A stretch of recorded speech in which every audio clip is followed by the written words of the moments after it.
بتعليمات من جلالة الملك محمد السادس قام وزير التجهيز والنقل الكريم غلاب اليوم بتدشين الطريق السيار الرابط بين فاس ووجدة، والذي يمتد على مسافة 320 كيلومتر.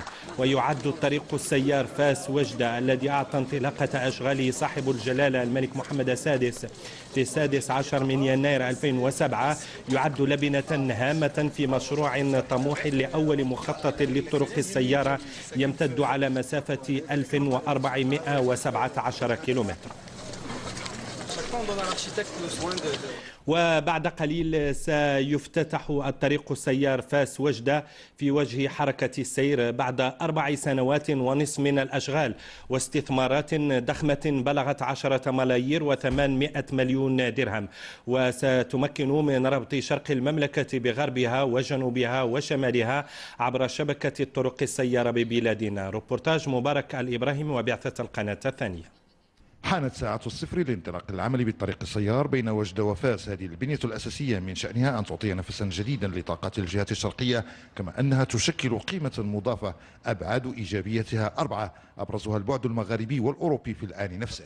طريق السيار فاس وجدة هي حلقة أساسية في المحور الطرقي المغاربي الذي يمتد من نواكشوط عبر الرباط والجزائر العاصمة وتونس العاصمة وينتهي بمدينة طبرق بليبيا. الطريق السيار هو أيضا عامل أساسي لإدماج خيرات الجهة في النسيج الاقتصادي الوطني من جهة، وتكريس موقعها لاستقطاب الاستثمارات في ظل المشاريع المنجزة أو في طريق الإنجاز. الجهة الشرقية قبل إنجاز طريق السيار فاس وجدة لم تكن تستفيد من ثمرات هذا التبادل بين أطراف تراب المملكة. هناك الرفع من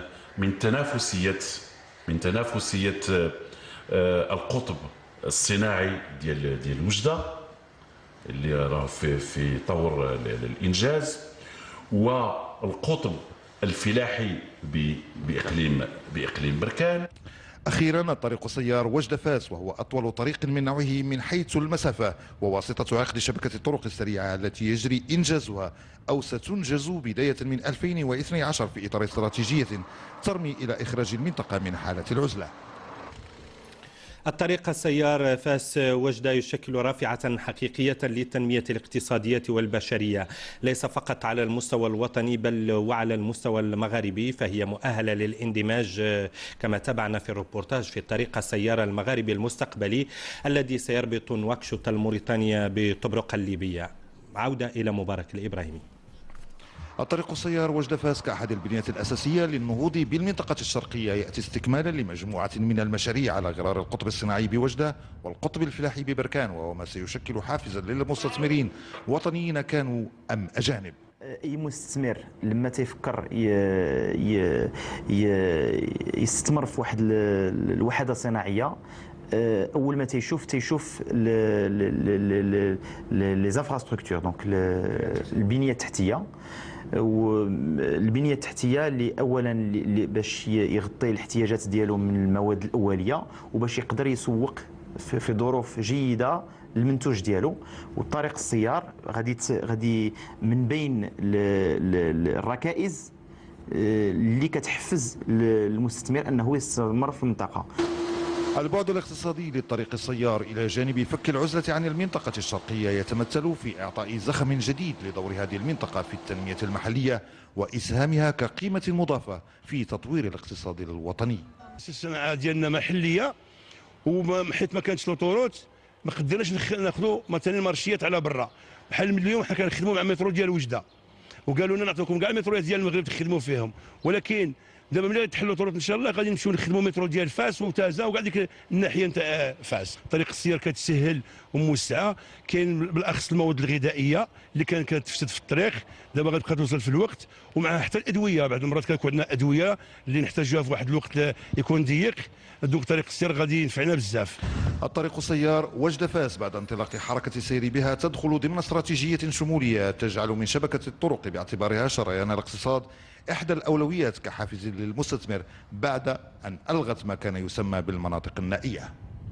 ومعنا مباشرة من أمام مدخل الطريق السيار بمدينة وجدة الزميل عبد الحميد المرابط. عبد الحميد، بداية ما هي أهمية إنجاز مثل هذا الورشة الكبيرة المتمثل في الطريق السيار فاس وجدة؟ نعم صلاح، نحن الآن قرب أول محطة أداء بالطريق السيار فاس وجدة الذي قام وزير النقل والتجهيز كريم غلاب بتدشينه قبل قليل، والذي سيفتح في وجه حركة المرور بعد نصف ساعة من الآن. المسافرون سيمكنهم استعمال هذه الطريق بالمجان لمدة شهر كامل، وسيتم الإعلان عن أثمنة الأداء في وقت لاحق من قبل وزارة التجهيز والنقل. هذه الطريق تمتد على 320 كيلومترا، وهو من بين المحاور الاستراتيجية بالبلاد التي تربط شرق المملكة بغربها، وتنضاف إلى الطريق الساحلي المتوسطي الذي يربط السعيدية بطنجة والذي يربط الجهة الشرقية بالقطب الشمالي للمملكة. وهي منشأة ستنضاف أو مؤهلة للاندماج في الطريق المغاربي السيار المستقبلي الرابط بين العاصمة الموريتانية نواكشوط وطبرق الليبية مرورا بكبريات المدن المغاربية. هذا سيمكن المملكة بالاطلاع بدور بارز في المنطقة باعتبار المملكة قطبا للمبادلات والعبور بين مختلف الدول المغاربية ودول جنوب أوروبا ودول شمال إفريقيا. إذن المشروع له بعد مغاربي، له بعد متوسطي. عبد الحميد، ما هي الآفاق التي ستفتحها الطريق السيار بالنسبة للجهة والمنطقة عموما؟ نعم، فضلا عن أن هذه الطريق ستترك أثار إيجابية في مجال سلامة المسافرين وتقليص مدة التنقل بين فاس ووجدة وتحريك عجلة الاقتصاد والأنشطة السياحية والتجارية بالمنطقة. يمكن التأكيد أيضا أن هذا يأتي في سياق متكامل، في سياق برنامج متكامل لتنمية الجهة الشرقية الذي بدأ منذ 7 سنوات والذي ترجم بشكل ملموس بإنجاز أوراش كبرى كثيرة. الجهة الشرقية تتموقع في موقع استراتيجي هام منفتح على الفضائين المغاربي والأوروبي، وهذا سيمكن من ربطها بشكل قوي بالنسيج الاقتصادي الوطني. والكل يعلم في المجال الاقتصادي أهمية عنصر القرب باعتباره عنصرا من عناصر الإنتاج والتسويق، وهذه ميزة من ميزات التي تحكم عملية الاستثمار. عموما يمكن القول أن افتتاح هذه الطريق ستفتح مرحلة جديدة في تاريخ الجهة الشرقية وتحدث قطيعة مع مرحلة عانت خلالها الجهة لسنوات طويلة من التهميش والحرمان والعزلة وغير ذلك. عبد الحميد المرابط متحدثا إلينا مباشرة من وجدة من مدخل الطريق السيار فاس وجدة الذي سيفتتح أمام العموم بعد قليل.